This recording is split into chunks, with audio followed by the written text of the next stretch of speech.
Hello and welcome to Commerce Made Easier. In today's lecture of Business Studies Class 11, we will start the new chapter that is Forms of Business Organization. तो व्यावसायिक संगठन के विभिन्न स्वरूप जो है हम इसमें डिस्कस करेंगे. तो आइए स्टार्ट करते हैं. There are various forms in which a business organization can be operated. तो कई तरह के रूप होते हैं जिसमें हम बिजनेस को शुरू कर सकते हैं. तो जो भी आपको आपकी सुविधा अनुसार आपको सही रूप लगता है या आपके लिए सूटेबल है, आप उसमें फॉर्म में बिजनेस को स्टार्ट कर सकते हैं. तो सम ऑफ द कॉमन फॉर्म्स क्या हैं? सोल प्रोप्राइटरशिप बिजनेस, एकाकी व्यवसाय भी इसको कहा जाता है, एकल व्यवसाय भी इसको कहा जाता है. तो सोल होता है सिंगल, प्रोप्राइटर होता है बिजनेसमैन. तो सोल प्रोप्राइटरशिप बिजनेस जो होता है, जो एक ही व्यक्ति जिसको चलाता है, उसे सोल प्रोप्राइटरशिप बिजनेस कहा जाता है. उसके अलावा जॉइंट हिंदू फैमिली बिजनेस होता है, संयुक्त हिंदू परिवार व्यवसाय इसको हिंदी में कहा जाता है. तो अगर आप हिंदू हैं और संयुक्त परिवार में रहते हैं तो आप इस तरह के फॉर्म को अडॉप्ट कर सकते हैं बिजनेस चलाने के लिए. Then third form is partnership business, साझेदारी व्यवसाय. जब आपने अभी जो है पार्टनर्स क्या होते हैं? पार्टनर होते हैं साझेदार, यानी कि कुछ लोग मिलकर के फ्रेंड हो सकते हैं या वो अच्छे जो है अपने रिलेटिव हो सकते हैं. किसी के साथ भी आप जो है पार्टनरशिप में बिजनेस शुरू कर सकते हैं. तो पार्टनरशिप बिजनेस स्टार्ट करने के लिए आपको, अगर आप मिल करके 2-4 लोग पर बिजनेस स्टार्ट करना चाहते हैं तो आप पार्टनरशिप फॉर्म को अडॉप्ट कर सकते हैं बिजनेस चलाने के लिए. Then next form is cooperative society, सहकारी समिति. तो सहकारी समिति के रूप में भी जो है हम अपने बिजनेस को या काम को शुरू कर सकते हैं, चला सकते हैं. तो सोसाइटी जो है ये थोड़ा सा डिफरेंट है बाकी बिजनेस फॉर्म से. उसके बाद जो है fifth form is that is company.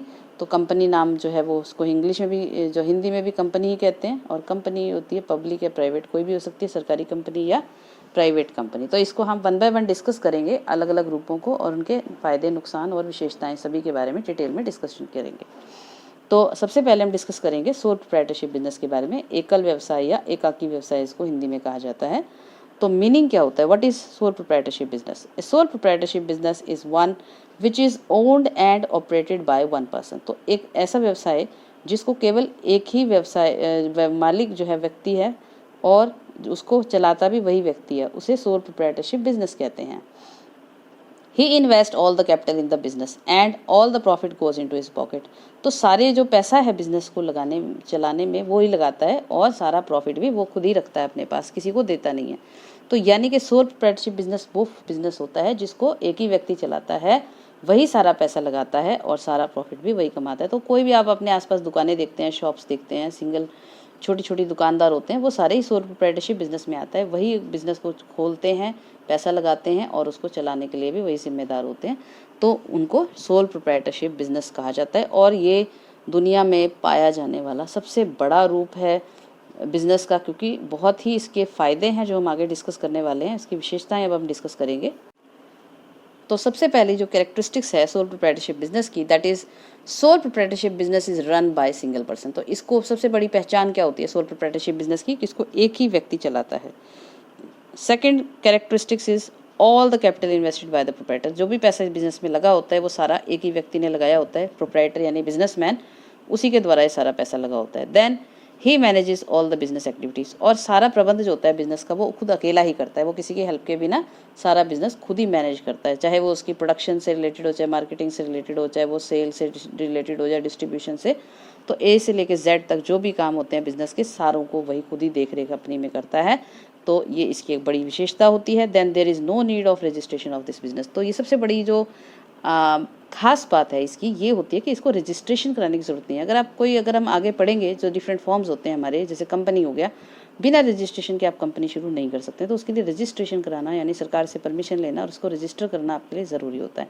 तो सोल प्रोप्राइटरशिप बिजनेस यानी कि अगर आप मान लीजिए कोई दुकान खोलना चाहते हैं आसपास में, अपने मोहल्ले में, गली में, आपको किसी से परमिशन लेने की ज़रूरत नहीं है. सिर्फ कुछ कंडीशन में आपको परमिशन लेनी होती है. कुछ आइटम ऐसे होते हैं जो आप अपनी मर्ज़ी से नहीं बेच सकते हैं. जैसे आप दवाइयाँ को है, आप कोई मेडिकल स्टोर खोलना चाहते हैं तो आपको उसके लिए लाइसेंस की ज़रूरत है, गवर्नमेंट से परमिशन लेने की ज़रूरत है. तो कुछ चीज़ों को छोड़ करके आप जो है नॉर्मली जो बिज़नेस होते हैं उसके लिए रजिस्ट्रेशन की आवश्यकता नहीं होती है और कोई परमिशन की आवश्यकता नहीं होती है. आप अपने आप से अपनी सुविधा अनुसार जहाँ मर्जी जब मर्जी कहीं पर भी अपना बिजनेस स्टार्ट कर सकते हैं. Then it is easy to open and close the business. Business को शुरू करना और बंद करना बहुत आसान होता है, यानी कि आप इसे कभी भी खोल सकते हैं बिजनेस को, और जब चाहे आप इसे बंद भी कर सकते हैं। तो आपको किसी से कोई परमिशन लेने की ज़रूरत नहीं है, किसी से आपको कोई डिस्कशन करने की ज़रूरत नहीं है। आप अपनी सुविधा अनुसार इसे कभी भी खोल सकते हैं, कभी भी बंद कर सकते हैं। Then next characteristics is there is lack of continuity in the business. इसकी विशेषता ये होती है कि इसमें ये निरंतर नहीं चल सकता। क्यों नहीं चल सकता? कुछ कंडीशन में तो चल भी सकता है, जैसे मान लीजिए आपकी अपनी शॉप है, तो आप अपने आगे अपने किसी फैमिली मेंबर को, अपने बेटे को उसका मालिक बना सकते हैं। लेकिन कुछ कंडीशन में मान लीजिए अगर आपका बेटा इंटरेस्टेड नहीं है, तो आप ही इसको चला रहे हैं, तो कुछ समय के बाद जो है आप बीमार हो गए या कोई और कारण से आप इसको नहीं कंटिन्यू कर पा रहे हैं बिजनेस को, तो ये बंद भी हो सकता है। तो इसलिए इसमें कंटिन्यूटी का भाव होता है, निरंतरता का भाव होता है। Then proprietor bear all the risk of the business alone. तो जो भी खतरा होता है, बिजनेस के रिस्क होते हैं, business is a highly risky activity, इसमें बहुत खतरा होता है, कितना भी नुकसान आपको हो सकता है, क्योंकि आप ही ने सारा पैसा लगाया, तो सारा नुकसान भी आप ही को उठाना पड़ेगा। तो ये एक जो बिजनेसमैन होता है अकेला, वही सारा रिस्क जो होता है, इसका जो खतरा होता है, वो सारे खुद ही उठाता है। उसके बाद next characteristics is he take all the profits of the business alone. तो वो अकेले ही सारा प्रॉफिट उसी की पॉकेट में जाता है, यानी कि उसे किसी भी से शेयर करने की वो आवश्यकता नहीं है, जैसे हमें दूसरी फॉर्म्स में देखने को मिलता है। उसमें सारा पैसा जो है प्रोप्राइटर की जेब में जाता है। Then there is unlimited liability of the proprietor.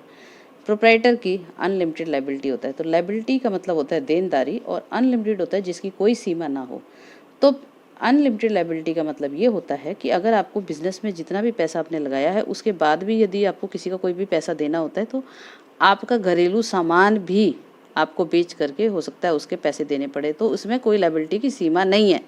कुछ फॉर्म्स बिजनेस की ऐसी होती हैं जिसमें आपको लिमिटेड लायबिलिटी होती है, यानी कि आप एक लेवल तक ही उनके पैसे देने के लिए बाध्य हैं, उसके बाद भी यदि पैसा देना है तो आपको, और अगर आपके पास पैसा नहीं है तो आपके घर का सामान या आपका जो निजी सामान है उस पर जो है वो हक नहीं दिखा सकते हैं। क्रेडिटर्स उस पर अपना राइट शो नहीं कर सकते। तो इसको कहते हैं अनलिमिटेड लायबिलिटी, जब आपको अपने निजी सामान जो है, निजी अपनी पर्सनल बिलोंगिंग्स जो है, वो भी आपको पे करने के लिए बेचनी पड़ सकती हैं। Then proprietor and is business is treated as same entity. तो इसमें जैसे हम नॉर्मली डिस्कस करते हैं अकाउंट में कि business is treated as separate identity from its owner, तो सोल प्रोप्राइटरशिप में ये फॉर्म जो है देखने को नहीं मिलता है। ज़्यादातर प्रोप्राइटर यानी बिजनेसमैन और उसका बिजनेस को एक ही माना जाता है। तो आपने बिजनेसमैन से पैसे लेने हैं या आपने बिजनेस से लेने हैं, एक ही बात मानी जाती है। तो उसे खुद ही आपका जो पैसा पे करना होगा, बिजनेस की लायबिलिटी शो है, पे करनी होगी। तो ये थी विशेषताएं सोल प्रोप्राइटर। तो अभी तक हमने देखा कि इसकी क्या विशेषताएं होती हैं, सोल प्रोप्राइटरशिप बिजनेस की क्या पहचान होती है, कैसे पहचाना जाता है कि ये सोल प्रोप्राइटरशिप बिजनेस है। अब हम डिस्कस करते हैं इसके विशेषताएं क्या, एडवांटेजेस क्या होते हैं, यानी कि इसके फायदे क्या हैं, लाभ क्या होते हैं, क्यों लोग जो है सोल प्रोप्राइटरशिप बिजनेस स्टार्ट करते हैं, चलाते हैं। It is easy to start sole proprietorship business. तो जैसे हमने पहले डिस्कस किया था विशेषताओं में कि इसके लिए आपको किससे परमिशन लेने की ज़रूरत नहीं है, कोई रजिस्ट्रेशन कराने की ज़रूरत नहीं है। तो आप आराम से अपना बिजनेस कभी भी शुरू कर सकते हैं, कभी भी बंद कर सकते हैं। तो इसको चलाना, आपका थोड़ी सी जगह हो, थोड़े से पैसे हो, तो आप आराम से अपनी कोई भी छोटा मोटा बिजनेस स्टार्ट कर सकते हैं, यानी कि सोल प्रोप्राइटरशिप बिजनेस अकेले भी आप स्टार्ट कर सकते हैं। देन नेक्स्ट एडवांटेज है आपकी secrecy can be maintained in this form of business. A businessman do not share his secrets with anybody. जो सीक्रेसी होती है, यानी कि आपके बिजनेस सीक्रेट्स होते हैं, आपका जैसे मान लीजिए आपकी कोई शॉप है, मिठाई की दुकान है, तो आप किस तरह से वो मिठाइयाँ बनाते हैं आपको खुद ही अकेले को पता है, किसी और से आपको शेयर करने की ज़रूरत नहीं है।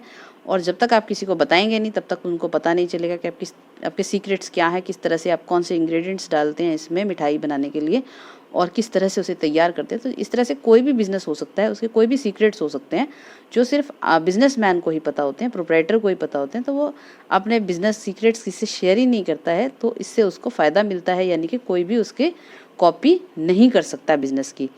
उसके बाद नेक्स्ट एडवांटेज है all the profit goes into the pocket of proprietor pocket, यानी कि सारा प्रॉफिट जो होता है वो प्रोप्राइटर की पॉकेट में जाता है। बिजनेसमैन ही सारा प्रॉफिट खुद ही रखता है अपने पास, उसे किसी से शेयर करने की कोई ज़रूरत नहीं होती, जैसे हमें अदर फॉर्म्स में देखने को मिलता है। Then next advantage is there is no need of registration of the business except some, जो हमने ऑलरेडी डिस्कस किया था कैरेक्टरिस्टिक्स में।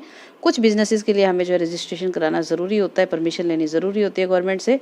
बाकियों के लिए हमें परमिशन लेने की ज़रूरत नहीं है, और हम आराम से अपना बिजनेस जो है कभी भी स्टार्ट कर सकते हैं, बिना परमिशन के अपना बिजनेस खोल सकते हैं। It can be started with less capital. तो जो सोल प्रोप्राइटरशिप का बिजनेस का सबसे बड़ा फ़ायदा ये होता है, इसकी पॉपुलैरिटी का भी सबसे बड़ा कारण ये है कि इसमें बहुत कम पैसे से भी हम अपना बिजनेस शुरू कर सकते हैं, यानी कि इसमें ज़्यादा पैसा और ह्यूज इन्वेस्टमेंट की आवश्यकता नहीं है। आप थोड़े पैसे में भी अपना बिजनेस छोटा से लेवल पर स्टार्ट कर सकते हैं।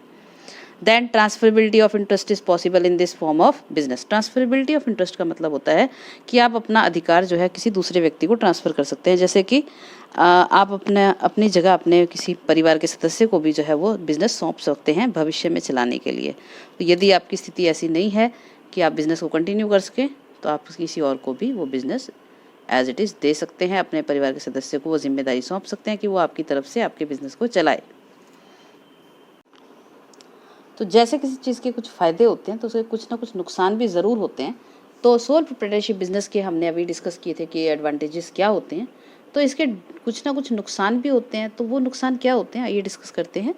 तो सबसे पहला जो डिसएडवांटेज है that is there is lack of continuity in the business. वो हमने ऑलरेडी आपको बताया था कि ये बिज़नेस में निरंतरता नहीं होती है, बहुत लंबे समय तक ये बिज़नेस नहीं चल पाते हैं। यदि आपके परिवार का कोई सदस्य, जो भी आपका सक्सेसर्स हैं, वो उसको अगर बिज़नेस को नहीं चलाना चाहते हैं, वो नौकरी करना चाहते हैं, वो बिज़नेस नहीं चलाना चाहते, तो आपका बिज़नेस बंद हो जाएगा, यानी कि इसमें निरंतरता नहीं बनी रह सकती। Then there is lack of managerial skill in the business as a single person cannot be expert in all the activities। इस तरह के बिजनेस में जो जनरली कमी देखी जाती है वो होती है मैनेजरियल स्किल। मैनेजरियल स्किल होती है यानी कि उसको प्रबंध करना, यानी इस बिज़नेस को चलाने की कला जो होती है या आर्ट होता है, वो हर एक के बस का नहीं होता। और एक आदमी सभी कामों में एक्सपर्ट हो जाए ऐसा तो संभव नहीं है। आप भी हो, जैसे एज ए स्टूडेंट आप हर सब्जेक्ट में बिल्कुल नंबर 1 हो, आपको 100% नॉलेज हो सारे सब्जेक्ट्स की, ऐसा तो संभव नहीं है। अगर आपका मैथ्स अच्छा है तो हो सकता है आपका हिंदी वीक होगा, आपका इंग्लिश अच्छा है तो हो सकता है आपका सोशल साइंस वीक होगा, आप पढ़ाई में बहुत अच्छे हैं तो हो सकता है आपका स्पोर्ट्स जो है वो वीक होगा, आपका पेंटिंग आपको ज़्यादा अच्छी नहीं आती है, आप अच्छे सिंगर नहीं हो, आप म्यूज़िक में आपका ज़्यादा अच्छा परफॉर्म नहीं कर पाते हो। कहीं ना कहीं कोई ना कोई कमी होती ही है, हर आदमी हर काम में एक्सपर्ट नहीं होता।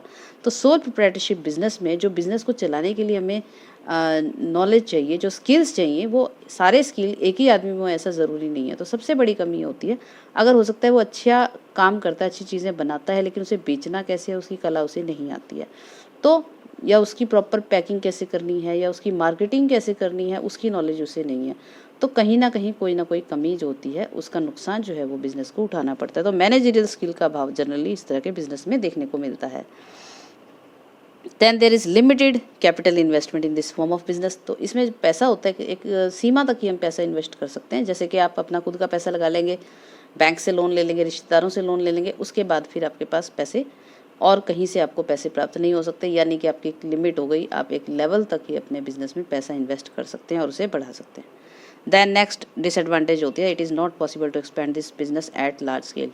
जो सोल प्रोप्राइटरशिप बिजनेस होते हैं ये छोटे लेवल तक ही जो है ज़्यादातर सक्सेसफुल होते हैं। लोकल लेवल पर आप अपनी कोई दुकान खोल ली, आपके गली में, मोहल्ले में, आपके शहर में, वो दुकान बहुत अच्छी चल जाएगी, लेकिन आप उसको बड़े लेवल पर बहुत सारी ब्रांचेस नहीं खोल सकते। अगर आप खोल भी लेते तो आप सभी को खुद ही चला लें, ऐसा संभव नहीं होगा। तो बड़े लेवल तक पहुंचाना संभव नहीं होता है। इसमें सबसे बड़ा जो रोल होता है वो कैपिटल का भी होता है कि कैपिटल ही नहीं है आपके पास तो अपने बिजनेस को बड़े लेवल तक कैसे ले जा सकते हो। तो इसमें एक लेवल तक ही जो हम अपने बिजनेस को बढ़ा सकते हैं, उसके बाद नहीं बढ़ा सकते।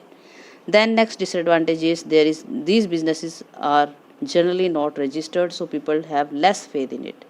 तो जनरली जो चीज़ें रजिस्टर्ड नहीं होती हैं, लोगों का उस पर विश्वास कम हो जाता है। रजिस्ट्रेशन होने से जो है लोगों का विश्वास उस चीज़ में बढ़ जाता है, क्योंकि गवर्नमेंट ने इनको परमिशन दी है और गवर्नमेंट के अंदर जो है इनका रजिस्ट्रेशन है, तो यानी कि इनका रिकॉर्ड है गवर्नमेंट के पास, किस तरह का बिज़नेस कर रहे हैं, क्या कौन लोग हैं, क्या है, तो उनका पूरा डिटेल गवर्नमेंट के पास है। तो लोग उनके साथ बिज़नेस करने में और उनका सामान यूज़ करने में, उनके साथ बिज़नेस डीलिंग करने में कंफर्टेबल महसूस करते हैं जिन बिजनेसेस का रजिस्ट्रेशन होता है। तो सोल प्रोप्राइटरशिप बिजनेस जो होते हैं ये बहुत छोटे होते हैं आकार में, तो इसलिए इनका रजिस्ट्रेशन भी नहीं होता, जिस कारण से लोगों का विश्वास इसमें कम होता है। तो इनके साथ वो बिज़नेस करने में या डीलिंग करने में इनको हिचकिचाहट का सामना करना पड़ता है। Then this business find difficult to face the competition of market due to lack of marketing skills. तो जैसा हमने पहले भी डिस्कस किया था कि एक आदमी सभी कामों में एक्सपर्ट नहीं हो सकता है, तो इनको जो है मार्केट बिजनेस में जो बढ़ता हुआ कंपटीशन है, बड़ी बड़ी कंपनीज़ के साथ जो है कंपटीशन होता है, मल्टीनेशनल कंपनीज़ भी आ गई हैं, बाहर विदेशी कंपनियां भी हमारे देश में बिज़नेस कर रही हैं, उनके साथ कंपटीशन में जो है ये ठहर नहीं पाते हैं, क्योंकि इनके पास वो स्किल्स नहीं है, वो नॉलेज नहीं है, वो टेक्निक्स नहीं है, इनकी टेक्नोलॉजी बहुत ज़्यादा हाई नहीं होती है। और मार्केटिंग स्किल्स जो होते हैं, डिस्ट्रीब्यूशन का और सेलिंग स्किल उनके पास नहीं होते हैं, जो कि एक कंपटीशन में बने रहने के लिए बहुत ज़्यादा ज़रूरी होते हैं। तो ये था हमारा सोल प्रोप्राइटरशिप टॉपिक, जिसका हमने डिस्कस किया कि क्या होता है सोल प्रोप्राइटरशिप बिजनेस। एक ही व्यक्ति जब सारा बिजनेस खुद ही चलाता है, खुद ही मैनेज करता है और सारा पैसा खुद लगाता है और सारा प्रॉफिट भी वो खुद ही लेता है, और उसके विशेषताएं क्या थी और उसके एडवांटेजेस और डिसएडवांटेजेस भी हमने डिस्कस किए हैं। तो आशा है आपको ये टॉपिक अच्छे से समझ में आया होगा, और अगले जो अपने लेक्चर है उसमें हम डिस्कस करेंगे अपने नए फॉर्म ऑफ बिजनेस ऑर्गेनाइजेशन को। So that's all for today, and thanks for watching, and don't forget to like, share and subscribe this channel. Thank you.